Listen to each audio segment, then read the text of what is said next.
बिस्मिल्लाहिर्रहमानिर्रहीम अल्हम्दुलिल्लाहि रब्बिल आलमीन वल आक़िबतु लिल मुत्तक़ीन वस्सलातु वस्सलामु अला शम्सिल हिदायति वल यक़ीन व अला आलिहि व अस्हाबिहि अजमईन अम्मा बाद फ़क़द क़ाल अल्लाहु तबारक व तआला फ़िल क़ुरआनिल करीम अऊज़ु बिल्लाहि मिनश शैतानिर रजीम बिस्मिल्लाहिर रहमानिर रहीम वइज़ क़ाल इब्राहीम रब्बि इजअल हाज़ल बलद आमिनन वज्नुब्नी व बनिय्य अन नअबुदल असनाम सदक़ल्लाहुल अज़ीम। अल्लाहुम्मा सल्लि अला सय्यिदिना मुहम्मदिन व अला आलि सय्यिदिना मुहम्मदिन व बारिक वसल्लिम। अल्लाहुम्मा सल्लि अला सय्यिदिना मुहम्मदिन व अला आलि सय्यिदिना मुहम्मदिन व बारिक वसल्लिम। अल्लाहुम्मा सल्लि अला सय्यिदिना मुहम्मदिन व अला आलि सय्यिदिना मुहम्मदिन व बारिक वसल्लिम। 100 बार संवारा है हमने इस मुल्क के गए सुए बरहम को, 100 बार संवारा है हमने इस मुल्क के गए सुए बरहम को, ये अहले जुनू बतलाएंगे क्या हमने दिया है आलम को। मोहतरम बुज़ुर्गों और भाइयों, अगस्त का महीना चल रहा है। अभी 3 दिन पहले 15 अगस्त, जिसको यौम आज़ादी कहा जाता है, जिस दिन हिंदुस्तान हमारा मुल्क आज़ाद हुआ था, गुज़रा है। इसी मुनासबत से आज के जुमे में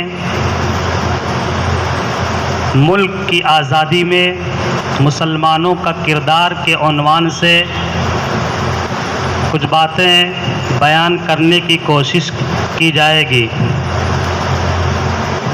हैरत नहीं होनी चाहिए कि जुमे में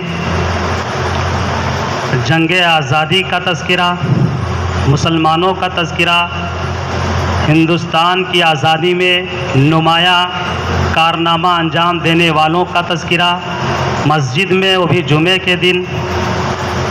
वो इस वजह से ज़्यादा ज़रूरी है बताना। 4 वजह हैं इसकी। पहली वजह यह है कि अगर हम अपने असलाफ, अपने अकाबिर, अपने उलमाए कराम और मुसलमानों की क़ुरबानियाँ और उनकी कोशिशें, उनकी जिद्दोजहद, उनकी मेहनतें मुल्क की आज़ादी के ताल्लुक़ से अगर हम नहीं बयान करेंगे, नहीं बताएंगे, उसका ज़िक्र ही बंद कर देंगे, उसका तज़किरा ही ख़त्म कर देंगे, तो नई नस्ल को कुछ भी नहीं पता चलेगा, नई नस्ल को कुछ भी याद नहीं रहेगा।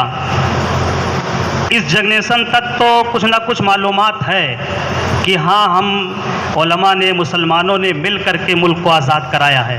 आगे नई नस्ल को कुछ भी नहीं पता चलेगा। और दूसरी वजह यह है कि एक प्लान के तहत निसाबों से, किताबों से, इतिहास से, तारीख़ से चुन चुन करके मुसलमानों के नामों को, उलमा के नामों को खुरच खुरच करके निकाला जा रहा है, किताबों से निकाला ही जा रहा है। जाहिर सी बात है, ये बहुत बड़ी बात है कि जब निकाल ही दिया जाएगा, कहीं उसका तज़किरा नहीं होगा, कहीं लिखा हुआ नहीं मिलेगा, तो पढ़ने वालों को भी नहीं पता चलेगा।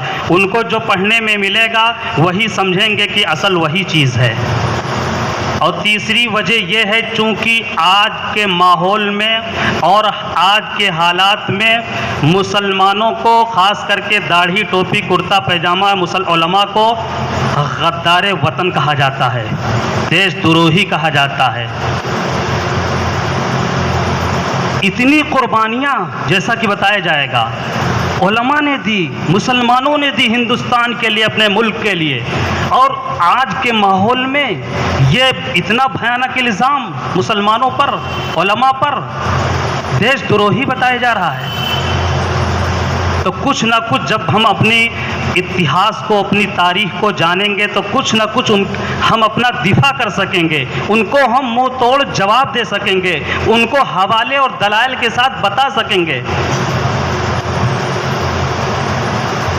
और चौथी वजह कि अपने असलाफ और अपने अकाबिरीन, अपने उलमा का तज़किरा करना। एक रिवायत में है, ज़िक्रुस्सालिहीन कफ़ारतुल लिज़्ज़ुनूब, कि नेक लोगों का तज़किरा करना यह गुनाहों का कफ़ारा हो जाया करता है। हमसे बहुत नेक लोग थे, वो हमसे बहुत अच्छे थे, हमसे, हमारे ईमान से उनका ईमान बहुत मजबूत था कि सर तो कटा दिए लेकिन सर नहीं झुकाए उनके सामने। बहुत मजबूत ईमान था उनका। ऐसे ईमान वालों का तज़किरा करना यकीनन हम समझते हैं कि हमारे गुनाहों का कफ़ारा बनेगा।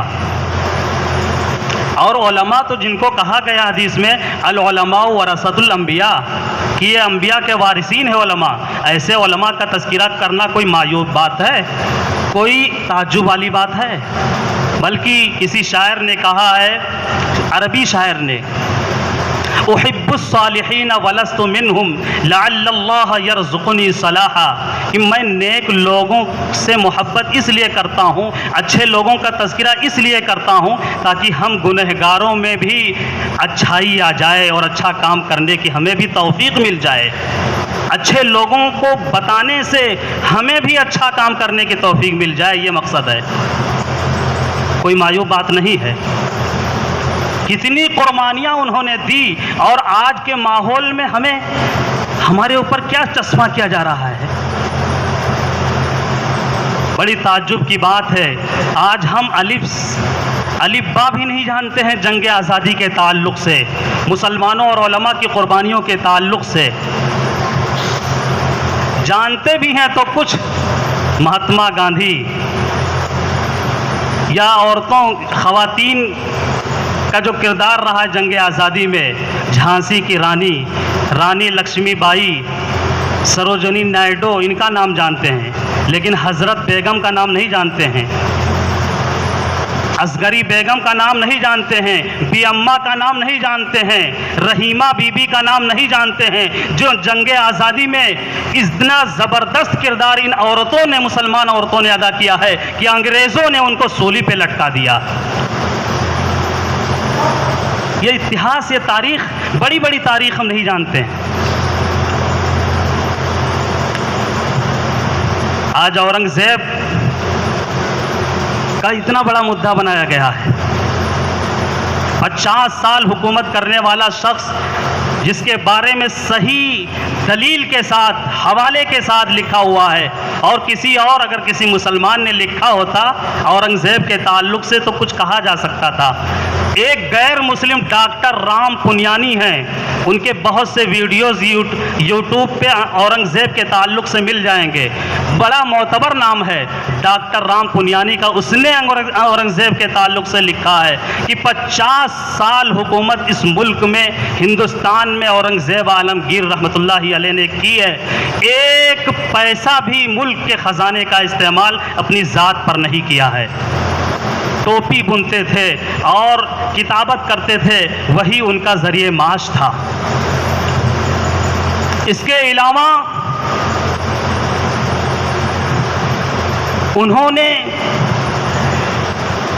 आज इतना बड़ा जो है इल्ज़ाम लगाया जाता है, हैरत होगी ये अगर सुनेंगे अभी, कि इनका 3 बड़ा मंदिर, एक आसाम गुवाहाटी का कामाख्या मंदिर, एक उज्जैन का महाकाल मंदिर, एक यूपी का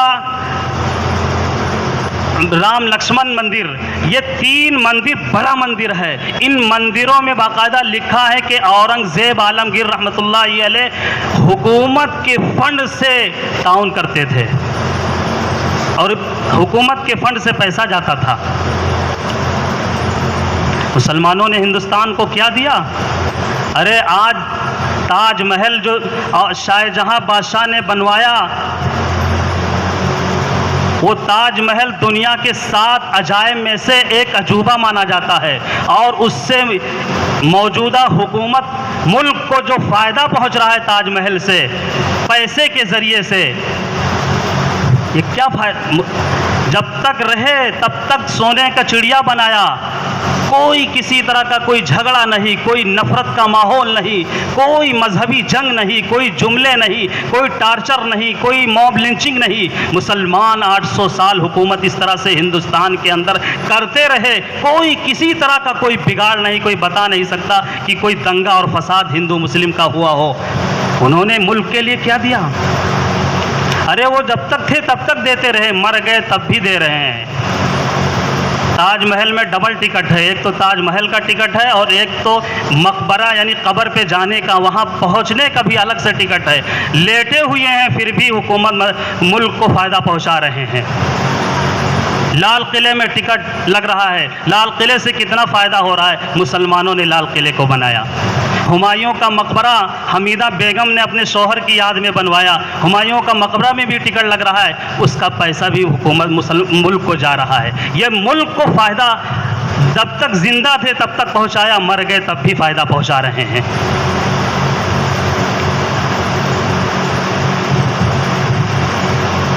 हैदराबाद के मीर उस्मान अली ने 6 टन सोना मुल्क को दिया था।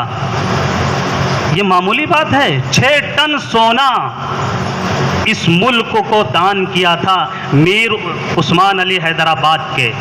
बेंगलोर के हाजी उस्मान सेठ ने 7 करोड़ चंदा दिया था इस मुल्क को। बर्मा के, उस वक़्त बर्मा एक ही था, बर्मा के एक मुसलमान महबूब अली मारखोनी ने 1 करोड़ 34 लाख चंदा दिया था उस ज़माने में इस मुल्क को। इतनी बड़ी कुर्बानियाँ। और फिर जंगे आज़ादी में जो असलाफ मुसलमान उलमा की जो कुर्बानियाँ हैं, जो जानो माल के ज़रिए से मुल्क को आज़ाद कराया, अंग्रेज़ों से पाक किया, अंग्रेज़ों को इस मुल्क से भागने पर मजबूर किया, वो एक लंबी दास्तान है। उसी को कहा गया 100 बार संवारा है हमने इस मुल्क के गैसुए पर हमको, ये अहले जुनू बतलाएंगे क्या हमने दिया है आलम। 1600 में ईस्ट इंडिया कंपनी के लोग लंदन से आते हैं तिजारत की गरज से। बाद में मकसद पता चलता है कि इनका मकसद क्या है। तिजारत की आड़ में धीरे धीरे वो कब्ज़ा करने लगते हैं अंग्रेज़। औरंगज़ेब आलमगीर रहमतुल्लाहि अलैह को जब उनके मकसद का पता चलता है, 1613 में एक नोटिस जारी करते हैं कि हमें पता चल गया है कि तुम किस नीयत से यहाँ रह रहे हो और तुम्हारे कुछ बहुत से ऐसे जो है नकलो हरकत देख चुका हूँ, मुझे पता चल चुका है, इस मुल्क के ख़िलाफ़ तुम कदम उठा रहे हो, इसलिए अब बग़ैर किसी रियायत के मुल्क को छोड़ करके चले जाओ वापस। उनकी ये तहरीर, उनका ये नोटिस आज भी ब्रिटिश लाइब्रेरी लंदन में मौजूद है, औरंगज़ेब आलमगीर रहमतुल्लाहि अलैह का। लेकिन 1690 में जब ये नोटिस उनको दी गई अंग्रेज़ों को, तो अंग्रेज़ बाकायदा आकर के मुलाकात किए औरंगज़ेब आलमगीर रहमतुल्लाहि अलैह से और माफ़ीनामा तहरीरी लिखे कि हमें माफ़ कर दीजिए, आइंदा ऐसी कोई हमारी हरकत नहीं पाएंगे, हम सही से यहाँ तिजारत करेंगे। तिजारत एक ऐसा मामला है कि कोई रोक नहीं सकता, हर मुल्क का एक दूसरे मुल्क से तिजारत का मामला चलता रहता है। ख़ास करके हमारे मुल्क में कपास और या इसी तरह जो है मसाला यहाँ का मशहूर, बहुत बड़ी मंडी है यहाँ की, सप्लाई होता, पहले से जो है इसकी तिजारतें होती या चली आई हैं। आज भी जैसे बड़े बड़े जो बड़े बड़े कंपनियां हैं जैसे रिलायंस हैं, ये पूरे मुल्क के चप्पे चप्पे पे इनकी तिजारतें हैं। ऐसे इसी तरह की, इसी किस्म की वो लोग भी तिजारत कर रहे थे, लेकिन तिजारत की आड़ में कुछ और खेल खेल रहे थे। माफ़ी तलाफ़ी के बाद किसी तरह, चूँकि औरंगज़ेब आलमगीर रहमतुल्लाहि अलैह बड़े रहम दिल नरम दिल भी थे, बड़ी रवादारी थी, उन्होंने माफ़ कर दिया कि अच्छा ठीक है, इन शर्तों के साथ मुल्क में तिजारत कर सकते हो।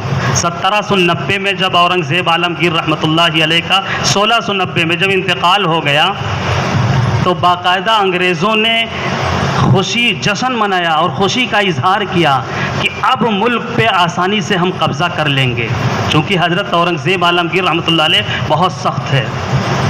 उनके इंतकाल के बाद वो खुश हुए और फिर धीरे धीरे वो अपना मिशन बढ़ाते गए। 1757 में पलासी के मैदान में नवाब सिराजुद्दौला से जंग हुई, लेकिन मीर जाफ़र अपनों की गद्दारी की वजह से शिकस्त हो जाया करती है। बहुत मार खाए हैं अपनों की गद्दारी की वजह से, अपनों के इंतशार की वजह से। ऐसे ही जंग आज़ादी में भी हुआ है। मीर जाफ़र की गद्दारी से नवाब सिराजुद्दौला को भी जो है शिकस्त का सामना करना पड़ा।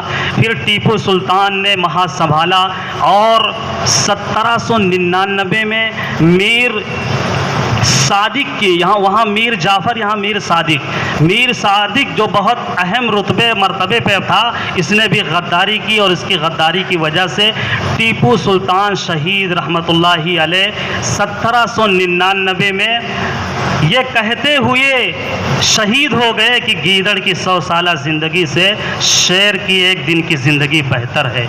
यानी हम सर नहीं झुकाएंगे, ग़ुलामी वाली ज़िंदगी हमें पसंद नहीं है और इनके कवानीन के तहत मैं ज़िंदा रहूं ये पसंद नहीं है, भले मुझे शहीद कर दिया जाए। और इसी तरह जो है मुल्क के लिए उन्होंने अपनी जान की कुर्बानी पेश की टीपू सुल्तान ने। हज़रत टीपू सुल्तान शहीद रहमतुल्लाहि अलैह की शहादत हो जाने के बाद उनके लाश पे खड़े होकर के अंग्रेज़ का जो अफसर था, जनरल हारिस उसका नाम है, जनरल हारिस ने खड़े होकर के ऐलान किया था, आज से हिंदुस्तान हमारा है। उससे पहले उसको यकीन नहीं है कि अभी हमारा हिंदुस्तान हो पाया है, उसको ख़तरात लाहिक हैं। एक बहुत बड़ा शेर जिंदा है अभी, जब उस शेर की शहादत हो जाती है, बरसरे ऐलान अंग्रेज़ ऐलान करता है कि आज से हिंदुस्तान हमारा है। फिर बक्सर की जंग हुई। बक्सर की जंग में एक मुत्तहिदा फ़ौज बनाई गई। मीर कासिम, इसी तरह लखनऊ के नवाब शुजाउद्दौला, इसी तरह मुग़ल हुकूमत के शाह आलम, तीनों ने अपनी अपनी फ़ौज इकट्ठा करके मुत्तहिद होकर के ख़तरनाक बक्सर की जंग लड़ी गई, लेकिन वहाँ भी गद्दारी की वजह से शिकस्त का सामना करना पड़ा। इस तरह अंग्रेज़ बहुत तेज़ी के साथ कब्ज़ा करते करते बहुत से हिस्सों पर काबिज़ हो गए मुल्क के। 1813 में अंग्रेज़ों ने यह ऐलान किया, जुर्रत उनकी बढ़ती गई। अब उन्होंने ऐलान किया 1813 में कि खल्क़ खुदा की, मुल्क बादशाह सलामत का, लेकिन कवानीन अंग्रेज़ों का। ये खुदा की मखलूक होगी, मुल्क जो है बादशाह बहादुर शाह ज़फ़र का होगा, लेकिन कानून जो चलेगा वो अंग्रेज़ों का चलेगा। जब उन्होंने अंग्रेज़ों ने ये नारा दिया तो 1830 में हज़रत शाह अब्दुल अज़ीज़ मुहद्दिस दहलवी रहमतुल्लाहि अलैह, जो उस वक्त के सबसे बड़े मायनाज आलिम थे, उन्होंने फतवा दिया कि हिंदुस्तान में जिहाद फ़र्ज़ हो चुका है, अंग्रेज़ों के ख़िलाफ़ लड़ना फ़र्ज़ हो चुका है। उनके फतवे को लेकर के, जिहाद के नारे को लेकर के, मुल्क की आज़ादी के लिए एकजुट होकर के मुसलमान और उलमा उठ खड़े हुए और बहादुर शाह ज़फ़र की क़यादत में 1857 में शामली के मैदान में बहुत ही ज़बरदस्त लड़ाई लड़ी गई, जिसका नाम अंग्रेज़ों ने गदर से दिया 1857 की जंग। ये सबसे ख़तरनाक जंग और बहुत ही फैसला कुंद जंग लड़ी गई।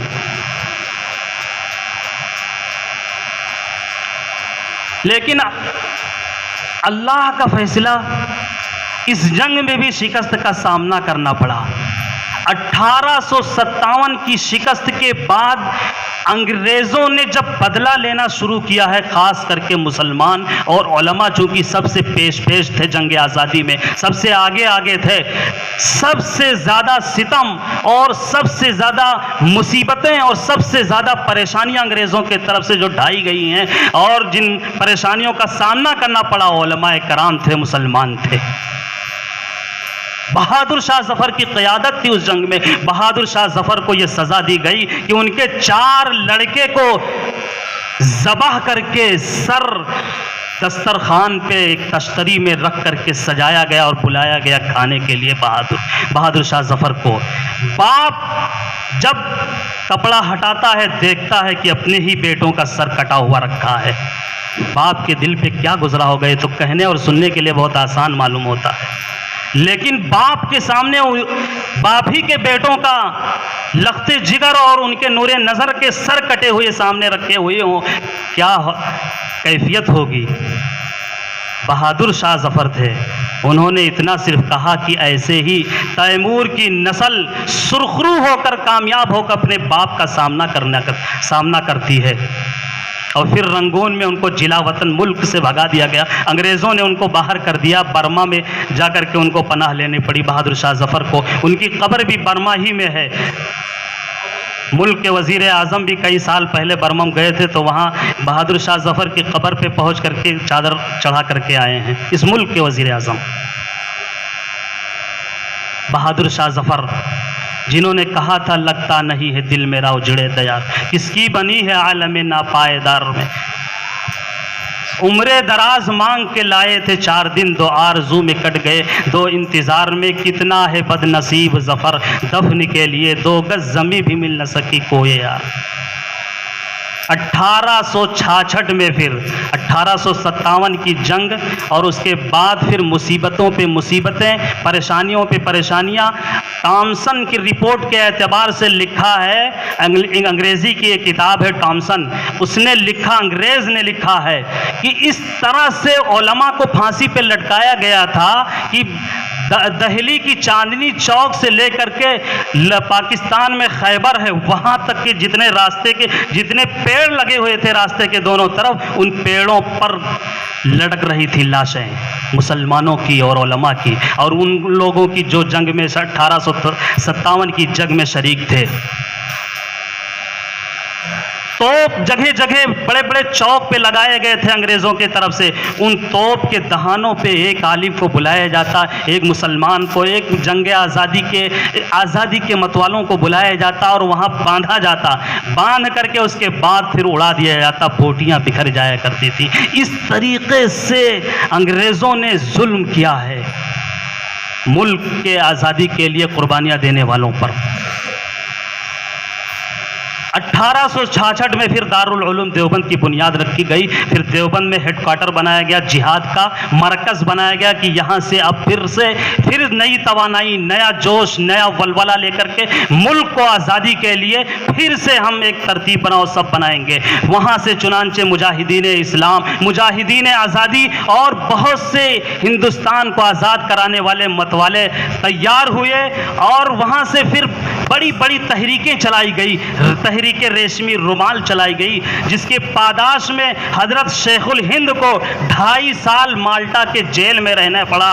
माल्टा की जेल में अंग्रेज इस तरह से हजरत शेखुल हिंद पर टार्चर करते थे कि गरम सलाख से उनके पीठ को अंग्रेज दागा करता था और कहता था कि तुम हमारे सामने झुक जाओ और तुम अपनी इस तहरीक से बाज आ जाओ। लेकिन हजरत शेखुल हिंद यही जवाब देते थे कि मुझे ख़त्म कर डालो, मैं चाहता भी यही हूँ कि मुल्क के लिए अपनी जान को कुर्बान कर दूँ। मैं बिलाले हबशी की रूहानी औलाद हूँ, मैं तुम्हारे सामने झुक नहीं सकता। हजरत शेखुल हिंद माल्टा की जेल में 2.5 साल रहे। हजरत शेखुल इस्लाम हजरत मौलाना सैयद हुसैन अहमद मदनी नव्वरल्लाहु मरकदहू जब तहरीक चलाते हैं कि अंग्रेज़ों की फ़ौज में भर्ती होना हराम है, कोई भी अंग्रेज़ की फ़ौज में भर्ती ना हो, उसकी पादाश में उनको गिरफ्तार कर लिया गया। उनका मुकदमा कराची की अदालत में चला और अंग्रेज़ जज उसने कहा कि जानते हो तुम्हारे हक़ में क्या फ़ैसला होने वाला है। हज़रत मौलाना हुसैन अहमद मदनी रहमतुल्लाहि अलैह एक झोला लिए हुए थे, उस झोले में से निकालते हैं कफन और अंग्रेज़ को दिखा करके कहते हैं कि ये कफन मैं साथ लेकर के चलता हूँ, मुझे मौत की धमकी न दो, जो भी तुम्हें फ़ैसला करना हो फ़ैसला करो, मुझे मौत से कोई खौफ नहीं है। ये हमारे असलाफ, ये हमारे अकाबिरीन जिनका तज़किरा किया जा रहा है कि जिन्होंने मुल्क के लिए कितनी कुर्बानियाँ दी। और किस कदर कुर्बानियाँ दी, जिसकी वजह से फिर ये मुल्क आज़ाद हुआ और हमारे ऊपर तरह तरह के इल्ज़ामात लगाए जाते हैं। मुद्दई लाख हो, मुद्दई लाख चाहे तो बुरा क्या होता है, वही होता है जो मंजूर खुदा होता है। नूर हक शमे इलाही को बुझा सकता है कौन, जिसका हामी हो खुदा उसको मिटा सकता है कौन। कितना भी कोई चाहे कि इस उन कुर्बानियों को खुरच करके निकाल के बाहर कर दिया जाए, लेकिन जो हमारे अकाबिरीन ने कुर्बानियाँ दी हैं, इंशाअल्लाह वो कभी उसको भुलाया नहीं जा सकता है। अल्लाह तबारक व तआला हम सबको अपने असलाफ़ और अकाबिरीन के तज़किरे को सुन करके हमारे अंदर भी ईमान की पुख्तगी और अमल की पुख्तगी पैदा फरमाए। आमीन व आखिर दावाना अल्हम्दुलिल्लाह।